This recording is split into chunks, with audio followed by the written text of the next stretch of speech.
Seguimos en el segundo bloque de integración nacional. Vamos a reiterar las vías de comunicación. Antes que nada, Matías, así nuestros oyentes pueden comunicarse y contactarse con nosotros. Se pueden comunicar con nosotros por teléfono al 155 26 7196, por Twitter en @intnacionalfm y por Facebook a Programa Integración Nacional. Bien, como hemos adelantado, vamos a estar tratando el día de hoy el tema de la colonización cultural y una de sus especies, que es la música. Una de las especies que más está explotando actualmente la colonización cultural, a partir de, entendiendo que la colonización parte de los países opresores hacia los países oprimidos, que intentan implantar así su cultura, sus gustos y sus deseos a partir de esta exportación cultural que hacen hacia los países oprimidos, para que estos adopten de alguna manera sus formas de ser y estilos de vida que los emparente con el victimario, ¿no? A los efectos de que no sea tan grosero esto de que te lleven los recursos y no te dejen, claro, y no te dejen nada, o te dejen poco en algunos casos, sino que siempre es más conveniente para ellos que uno lo acepte, porque se entiende algo así como un intercambio cultural. Ellos son los civilizados, nosotros los bárbaros, tenemos mucho que aprender de ellos. Mientras tanto nos están, no voy a decir una grosería al aire obviamente, sacando nuestros recursos. Bien,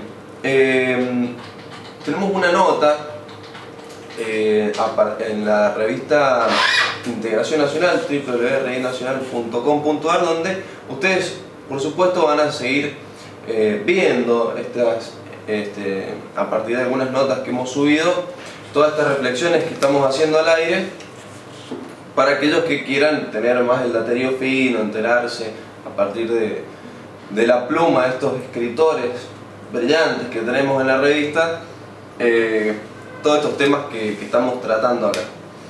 Matías, ¿por qué no nos comentás más o menos cómo es este temita de la música en Argentina? Vos fíjate que la música ha sido una expresión, como lo estábamos comentando hace algunos programas con el director de la radio, de que en última instancia la música puede ser una representación del tema de las revoluciones y las contrarrevoluciones. Son una expresión necesaria del estado cultural de un pueblo en cierto momento.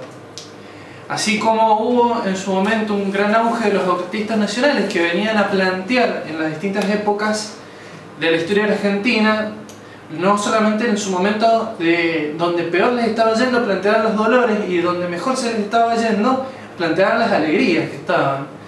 Entonces hay también toda una serie de evolución cultural, no solamente en el plano musical, sino en las distintas expresiones artísticas, en donde se expresan, pueden ser también no solamente el tema de las expresiones populares, sino que también las minorías oligárquicas también tienen sus representantes culturales que se encargaban de hacerles las poesías, de hacerles las músicas. Entonces tenías en distintas épocas de la Argentina, tuvimos por ejemplo en expresiones en la literatura, como por ejemplo El Matadero o La Cautiva, por ejemplo, expresiones literarias, expresiones como pueden ser poéticas del campo nacional, como fue el Martín Fierro, y así en cada uno de los periodos de la historia argentina. Cambalache durante la época infame, y los cantos de Discépolo y de Homero Mansi al peronismo durante la mejor década de la historia argentina. Entonces estas distintas expresiones no son únicamente representantes de un sector social específico a través de la historia, sino que tienden a ir representando a lo largo del tiempo cuáles son los guías y devenires, no solamente de la historia en su conjunto, sino del papel que van jugando en las distintas clases sociales. Cantaba, por ejemplo, en su momento Homero Mansi las penurias que habían sufrido durante la década infame. Sin embargo, al llegar el peronismo, les hace toda una oda a esta revolución que planteaba el peronismo en la Argentina. Pero también hay expresiones culturales para las contrarrevoluciones. donde en última instancia se encargaban de defender a través de analogías, por ejemplo, que el avance del peronismo nos iba dejando a nosotros sin cultura, entonces el tema de las libres y las alpargatas, planteando dicotomías que no tienen en última instancia ningún sentido histórico, sino que en última instancia vienen a plantear disquisiciones que confundan, y en cuanto al plano cultural y el plano histórico, cuál es el papel de cada uno de los gobiernos en la Argentina. Así nació, por ejemplo, el rock nacional, con un planteo de protesta, también no solamente únicamente en la Argentina, sino a nivel mundial, donde se plantean distintas expresiones que, al parecer, este tema de que las cosas que estaban ya establecidas, cultural, económicamente, no estaban tan bien, y había una crisis no solamente en cuanto a temas económicos, sino en cuanto a temas culturales, porque aquellos que implantaban la moral y la cultura, un poco se les estaba quitando el velo y se estaba tratando de mostrarles cómo eran. Bien, ahí respecto a lo que vos decías, siempre el arte en un país determinado es la expresión de ese país en ese momento histórico, ¿no? Así como los argentinos padecían la crisis en el 2001, por ejemplo, también había una expresión artística que representaba todo eso. Y como lo que sucedía en la Argentina era un desastre, esa expresión artística en su momento también fue un poco elaborada, para no decir otra cosa, ¿no? Entonces, no, en realidad es una representación social de lo que está pasando. Entonces, por ejemplo, en el 2001 todos recordarán la cumbia villera, porque lo que realmente existía en la Argentina era un auge de las villas miserias, producto de un plan económico y una política dada por y un arrastre histórico que venía desde el Proceso, Alfonsín, Menem y de la Rúa. Entonces eso acentuó el papel de las villas miserias en la Argentina, y ese desastre social que se produjo expresó justamente eso a través de la cumbia villera, la realidad en las mismas. Distinto a lo que sucedía, por ejemplo, en la década de los 60, donde había una dictadura pseudo-democrática y colonial como la de Onganía, y el rock nacional fue la expresión, digamos, el naciente rock nacional con Lito Nebbia a la cabeza, fue la expresión de una Argentina que resistía tanto el dominio colonial sobre su país como a la propia dictadura de Onganía. Entonces fue un grito de rebeldía. Entonces podemos situar distintos momentos de la historia y podemos situar esa expresión cultural del momento. Eso por un lado, y es lo que genera la Argentina. Hoy en día hay una resistencia de algunos grupos musicales, sobre todo el rock nacional, que resisten ante, por ejemplo, el avance de los guachiturros o este nuevo rock inmundo, bueno, tiene otra palabra, que por ejemplo nos presentan los jóvenes estos que han hecho un videoclip sobre Cristina Fernández de Kirchner. ¿Cómo se llaman los muchachos esos? Rocadictos. Rocadictos. ¿Qué expresan esos muchachos? Y miren, antes que nada les vamos a decir, eso fue grabado en Miami. Hay que hacer la primera aclaración. Pocos votos debe tener Cristina en Miami. Y sobre todo de argentinos que se fueron de allá hace algunos años. Claro, o Fidel Castro. ¿Cuántos votos tendrá Fidel Castro en Miami? Son todos los que desertaron de la isla y fueron... Bueno, Miami es un gran productor de cultura para los latinoamericanos. En Miami se arman todos los formatos de las telenovelas que usted puede ver en los medios provinciales. Generalmente las novelas que por ahí entran o como brasileñas o venezolanas. Claro, que son grabadas en Brasil, en Venezuela, en un español neutro horrible, que destruye prácticamente nuestro español o nuestro castellano, más precisamente, pero sin embargo los formatos son armados en Miami. ¿Y por qué son armados en Miami? Porque se dieron una política de inventar un polo donde generar valores, digamos, en este caso a partir de las novelas o a partir de los sellos discográficos. Entonces generan valores y expresiones que nada tienen que ver con los latinoamericanos, y eso se exporta a todo el continente.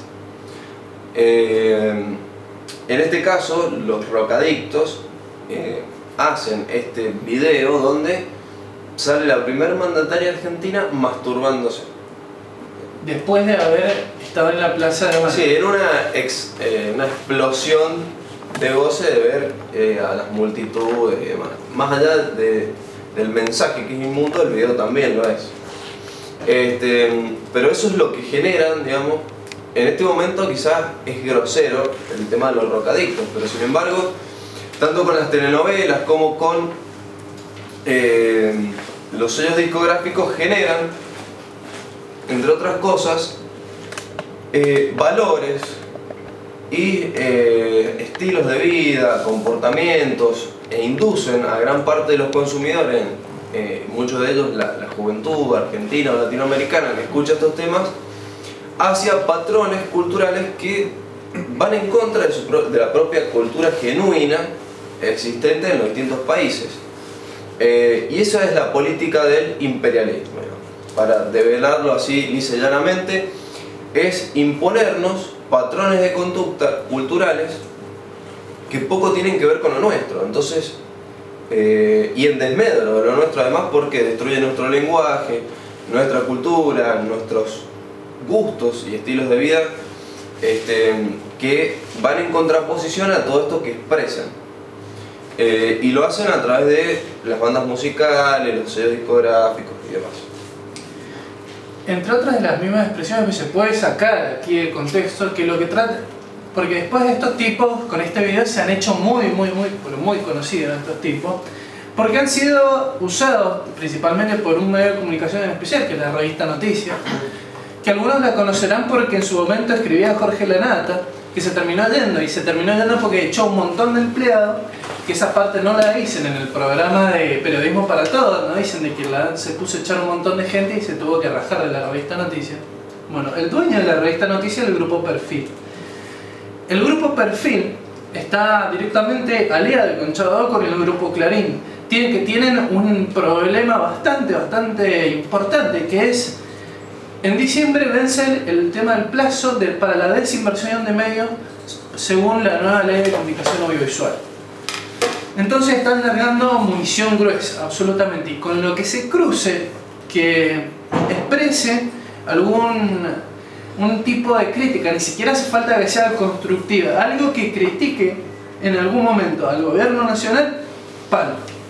Que sea la tapa de las revistas, que se vean todos los canales, que se reparta por las redes sociales, que todo eso tape lo que se está haciendo en la Argentina y cuál es el valor histórico que se ha tenido con la recuperación de estos gobiernos nacionales por parte de Néstor y Cristina después, que tienen un valor bastante importante estos muchachos, que son unos tipos sacados directamente de, podría decirse, de acá, de la protesta de San Martín y Peatonal, de la que estamos, del tema de los caceroleros que vienen a molestarse porque no pueden comprar dólares. ¿Por qué entonces? ¿Cuál es la similitud cultural? Más allá de las clases sociales en las que puedan provenir, ambos están profundamente, le pegan muy feo directamente al tema de la política. Primero por sus declaraciones, lo veíamos en el diario Los Andes, el tipo decía: y no, yo no soy de izquierda, ni de derecha, ni de tercera posición, yo no soy de nada. Dice. Absolutamente de nada. Para mí, el tema acá del poder corrompe a la gente y se tiene que ir todo y tiene que venir el pueblo, decía el bajista. Se tiene que ir todo. Y casualmente, no sé si se enteró el bajista, pero a Cristina Fernández la eligieron con más del 50% de los votos. Entonces, si no es un representante de la mayoría popular, entonces ¿quién lo es? Entonces, a través de estas confusiones que tratan de ir planteando, estos tipos que en última instancia son unos bodoques que están por ahí en Miami, que firman para una discográfica, hacen un video, que tuvieron la suerte de que que les estén empezando a mirar con muchos mejores ojos, porque justamente ese video viene a denostar la imagen presidencial. Sí, para ir cerrando el tema y ir cerrando el bloque también. Obviamente la intencionalidad, como decíamos, trasciende a veces el mero hecho de imponerte, por ejemplo, ciertos patrones culturales como que está bueno que te pongas garito y seas un adolescente hasta los 30 años. Pero en otros casos también llega justamente, insigne, todo esto, el tema de la despolitización. Y cuando no, un poco más grosero, el hecho de ya lisa y llanamente voltear gobiernos a partir de esto. En este caso, fíjate vos, en Miami se hace esto que atenta contra el gobierno de Cristina Fernández. Es una movida desestabilizadora más allá de lo que diga el bajista, y por eso la intencionalidad de que los grupos concentrados en la Argentina difundan tanto esto como son Clarín, Perfil y demás. Es un acto golpista en última instancia. Y se hace en Miami, donde también en Miami se inventa Cuba Libre para desestabilizar el gobierno de Chávez. O sea, Miami es un polo golpista de desestabilizadores financiados por la CIA, digamos, para decirlo más concretamente. Entonces, además de que te destruyen el lenguaje, que te imponen conductas ajenas a tu propia cultura, también lo que buscan es desestabilizar a aquellos gobiernos que les caen mal a los tipos de la CIA, a todos estos que son jodidos en serio. Primero te largan un videito y después decretan un golpe de Estado, como ha sucedido en Paraguay, Honduras, etc. Bien, es un tema para seguir charlando. Recuerden que tenemos una nota específica en Revista Integración Nacional. Vamos a reiterar las vías de comunicación antes de irnos a la pausa. Por teléfono se pueden contactar con nosotros al 155 26 7196, por Twitter en @intnacionalfm y por Facebook a Programa Integración Nacional. Nos vamos a ir a una breve pausa, enseguida volvemos y nos vamos escuchando La Marcha de la Bronca